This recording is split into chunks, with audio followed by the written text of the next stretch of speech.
It's time for the 1430 Connection on 1430 WNAV and 99.9 FM, spotlighting news, newsmakers, and important community issues. Now, with this week's edition of the 1430 Connection, here's WNAV news anchor Donna Cole. Welcome to the 1430 Connection. I'm Donna Cole. In the studio today with me is Secretary George Owings III. He's Secretary of Maryland's Department of Veterans Affairs. Also, Donna Hendrickson, who is his Director of Outreach. Thank you both for joining me today. Thank you. Donna, thank you very much. I can't begin our segment here without thanking you for your service in the Navy. It's an interesting combination that we have here at the table. We have Navy, Navy, Air Force, and the Marine Corps, of course. What do you know? So all we need is Army and Coast Guard to complete us, right? Well, thank you for your service. Secretary Owings, you served in Vietnam during the war. Yes, I did. Again, thank you for your service. To give a little bit of background information on you. Very little. Very little? Well, you don't like talking about yourself. No, I don't, but I have this theory, and I always mention this. It won't take much time. Bios are nice, but we write them ourselves, so you know they glow. Yes, exactly right. But some of this should, stand out. You're born in Daytona Beach. You were attended Calvert Senior High School, Prince Frederick. You still live in Southern Maryland, do you not? Yes. Here's an interesting fact. Life member, post number 7950, Chesapeake Beach, Veterans of Foreign Wars. Now defunct. I belong to post 521 in Owings Mills. 17 years in the House of Delegates, 10 of which were as the majority whip. You left the House to join the Ehrlich administration as the Secretary of Maryland's Department of Veterans Affairs in 2004, and here you are. Back again. Did I miss anything? Well, I stayed on one O'Malley's first session for the transition, and then I retired, and then when Governor Hogan was elected, he called me out of retirement, and I was more than happy to serve him and the administration for our veterans. For the listeners that don't know, tell us what the Maryland Department of Veterans Affairs does. What are you responsible for? The department is made up of 5 subunits. Dana is the first in line with the outreach. We go find the veterans. Then we have our benefits and services section, which is where the veterans come in and sign up for those benefits and services that they need post-service to their country. Mm-hmm. Then we have as you know, the Charlotte Hall Veterans Home, 454-bed, Southern Maryland. It's a well-run, well-qualified, and we're very proud of that institution. Yeah, and we'll talk about that in a few minutes. And then we have the Maryland Trust Fund, which I mentioned to you in the past. That's where veterans actually can come in who are in dire straits and in need of immediate cash infusions. Within 2 weeks, we can give them cash, period. Give them cash for their Which needs. is amazing to me. Actually, it does bypass the veteran. Now it goes straight to who they need the cash for, right? Whether it's rent, mortgage payments, food assistance, child care, you name it. We just did for a 95-year-old veteran and his wife, World War II Coastie, who had earned a Purple Heart. He's the only one that I knew that had done that. In fact, I'd known him for years. I worked with him many years ago at the bank here in Annapolis. We put a furnace in for him because he qualified for that. Right. And the last part of the department is the cemetery program. Maryland owns and operates 5 veteran cemeteries, more than any other state in the nation and or territories. Wow. Other states bury more, but they're in national cemeteries. We have the most veteran-centric and dependent cemeteries in the country. Had no idea. Yes. And those are in... Yeah. We're spread out across. On the eastern shore, we have one in Beulah or Hurlock. Mm-hmm. Here in Anne Arundel County, it's in Crownsville. In southern Maryland, it's in Cheltenham, Prince George's County.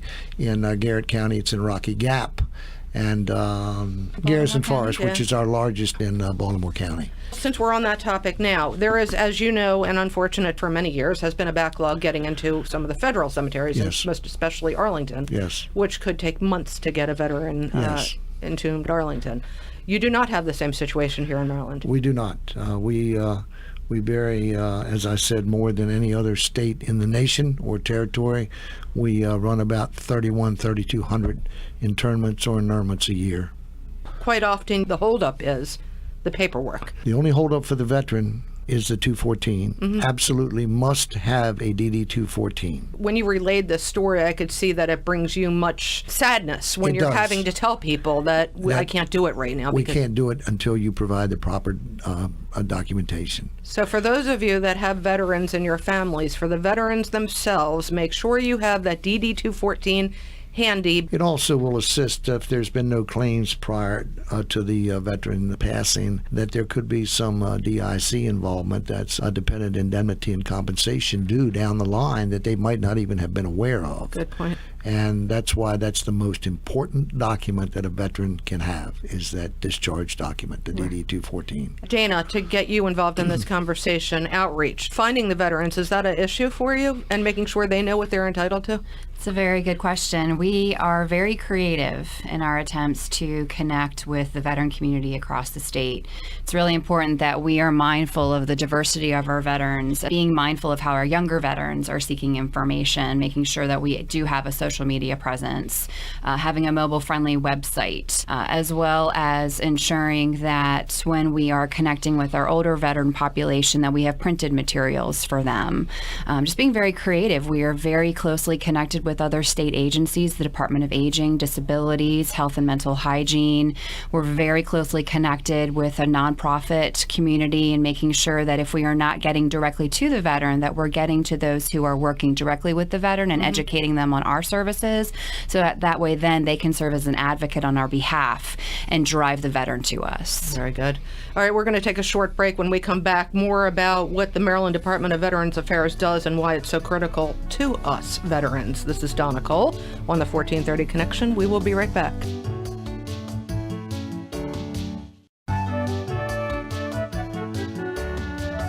Welcome back to the 1430 Connection. I'm Donna Cole. I'm in the studio today with Secretary George Owings III. He's the Secretary of Maryland's Department of Veterans Affairs, as well as the Director of Outreach for the agency, Dana Hendrickson. And we are talking about all that the Department of Veterans Affairs does here in Maryland. One of the things you had mentioned, Secretary Owings, benefits. Let's talk about some of those benefits and some of those that veterans might not even be aware of. Yes. When I came back, Governor Hogan gave me one charge and one charge only, and he said, find the veterans and ensure that they receive everything that they are entitled to. And so, with that in mind, we set about locating all that are out here that we've not reached in the past.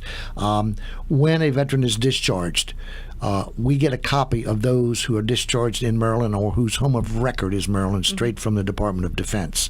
Dana and her deputy prepare the documents and mail them out. It's a welcome home package, if you will, and it has everything in it that they need to reintegrate into civilian life.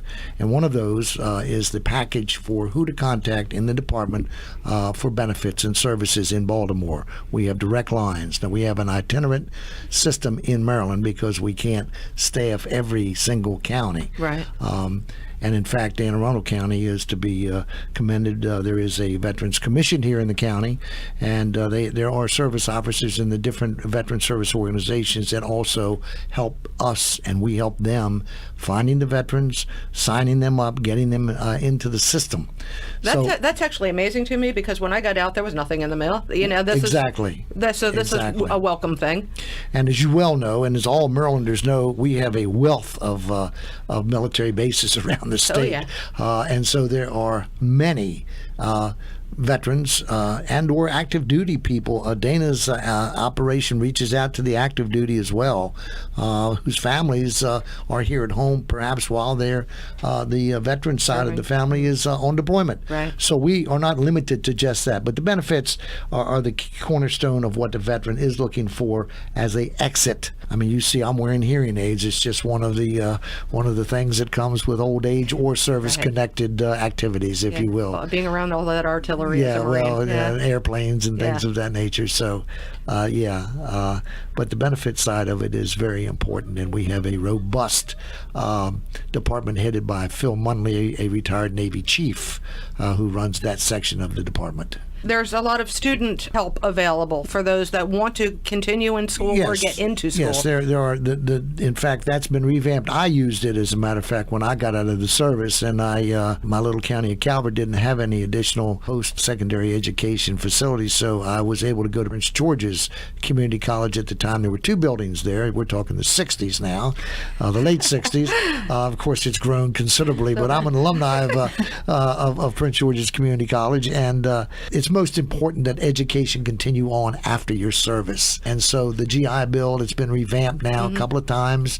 I think Dana's, your husband has used it at least. And I have. And you have too, Donna. So Yeah, it's pretty important. But your office as well. You getting involved with this, with not just helping vets figure this out, but also thereafter when they get their degree with job placement, with training. And in that light, Kelly Schultz, who is the secretary for Department of License and Labor Regulation, has many programs within her department that assist veterans training, placement, and so on and so forth. And the governor has structured the cabinet to where now we just have a tremendous collaborative agreement reaching across all of the agencies. The other day I met with the Department of General Services on a collaborative agreement. With State Highway, we work together on equipment at some of the cemeteries.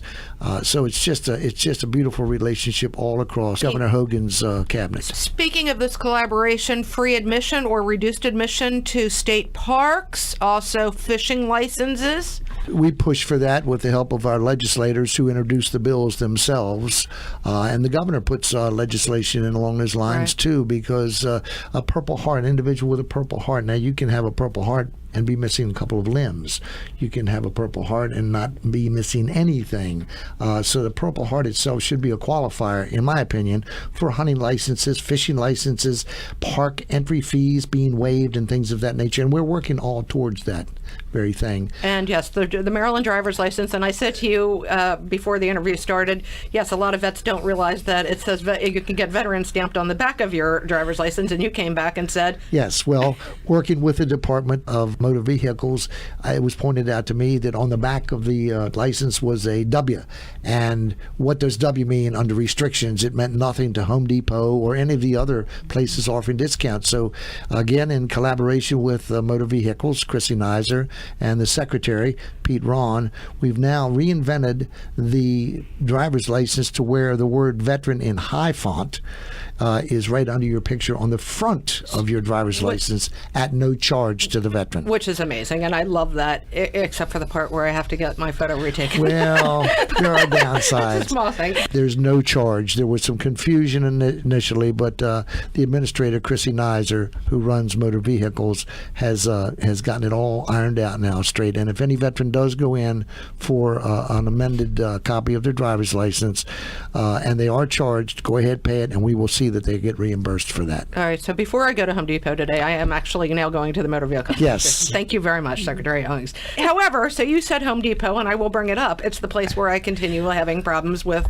getting a discount because you need a special card. Well, they made it up to you the other day. 100 Home Depot employees from 9 stores in the state of Maryland on their day off showed up at Charlotte Hall and spent some $27,000 worth of goods from Home Depot in redoing the entire grounds. That's awesome.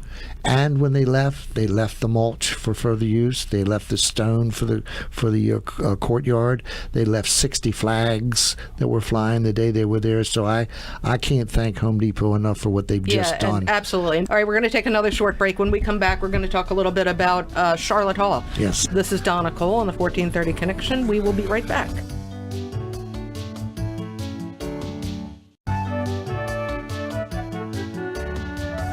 Welcome back to the 1430 Connection. I'm Donna Cole. I'm in the studio today with Secretary George Owings III. He's the Secretary of Maryland's Department of Veterans Affairs, and Dana Hendrickson, who is his Director of Outreach for the Department of Veterans Affairs. I would guess outreach is kind of difficult. You're dealing with so many different age brackets.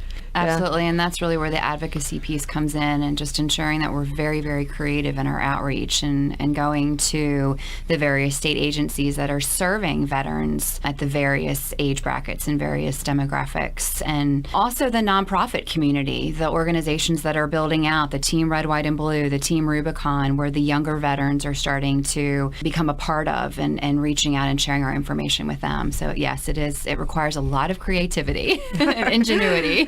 And to go back to a topic that Secretary Owings brought up early on in this conversation was Charlotte Hall. And Charlotte Hall is kind of, I don't know that there's a lot of facilities like Charlotte Hall in the rest of the country, are there? It's the third of its kind, and they don't exist any longer. It's a 454-bed unit, skilled nursing and assisted living at 3 different levels. And why there aren't more of them is simply because of the sheer size. We have right now 409 residents there. The department the Charlotte Hall in the department is overseen by Sharon Murphy, who has been there for many. In fact, she was there when it was a school, and she transitioned over, and she's in her 32nd year there now. Wow.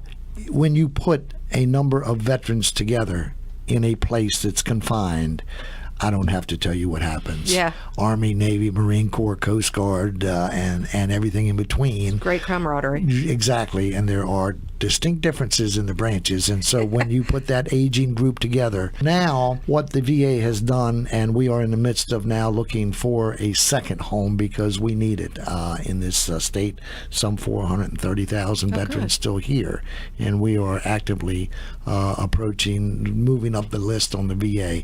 But getting back to the home itself, It's in Southern Maryland. it's in Southern Maryland. It's for veterans and their spouses who might not have served. Yes. We did that when we got back, and it hadn't been done before. And my question was, when I was in this seat before, was if somebody's from Garrett County, they can't be visited that often by their spouse. It's just too great a distance. If they're from Wycomico or Worcester, it's awfully difficult to come visit. So why, when the time comes, can't the spouse move in? And everybody looked around and said, well, there's no reason. Yes, so no-brainer, now and we have not only women veterans themselves there, but we have the spouses. One of the most heartwarming things occurred a few months back when, and I'm trying to call their name as I sit here, I get chills thinking about it. They celebrated, he put on a tux, she put on a wedding dress, and they celebrated their 70th wedding anniversary. Aww. And look, it's nice. such a heartwarming event that occurred there. That's the kind of place it is. But it's just, and I've invited, when I was in the House, all the senators and delegates to come visit.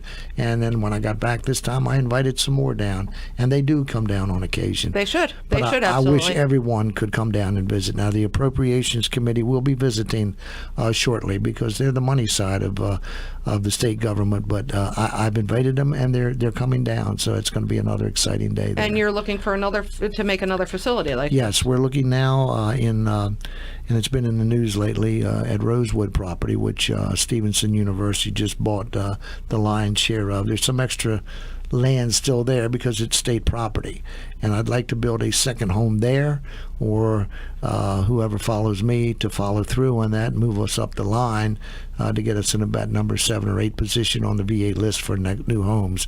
And the new homes are consisted of no more than about 120 beds, which is much more manageable than what we have in Southern Maryland. But we are very large, but we always get high marks. It's a nursing home, pure and simple. And when I say that, we go through health and mental hygiene inspections just like any other nursing home in the state. But we also go through, because of our funding situation from the VA, we also go through their inspections, and we always come out on top. Yeah. Very proud of that and of the director. All right. So for our director of outreach, Dana, where can people find out more information about Maryland's Department of Veteran Affairs and all that it does for vets? Definitely. There's a couple of ways. First, they can call us. We're very accessible. They can call us at 410-260-3838. They can find us online at our website, which is mobile friendly, at veterans.maryland, all spelled out, .gov, G-O-V as in Victor. And when you visit our website, a box will pop up, and right within that box, you can share with us your email, and it will enable you to become signed up for our bi-weekly electronic newsletter, which is a very robust newsletter that comes out bi-weekly, sharing federal partner news, state partner news, information on what we're up to, as well as community news as well. And one of the more important parts of that e-newsletter are the job offerings that are posted there. Not just state government, but Melwood, for example, or just anybody that Private has industry, contributed to us. Their job openings are posted on that. We would like to have some of your people, or even you again, come back to talk more about what you do. Donna would love to. On behalf of the governor, again, the lieutenant governor, I want to thank you for having us in. But I really would like to come back again, because we can't help the veteran if we can't find the veteran and or their family members. And there are a lot of missed opportunities, I will tell you, out there for the veteran and the community. Secretary Owings, Dana, thank you very much for joining us today. Thank you. Thank you. This is Donna Cole on the 1430 Connection. We will see you next week.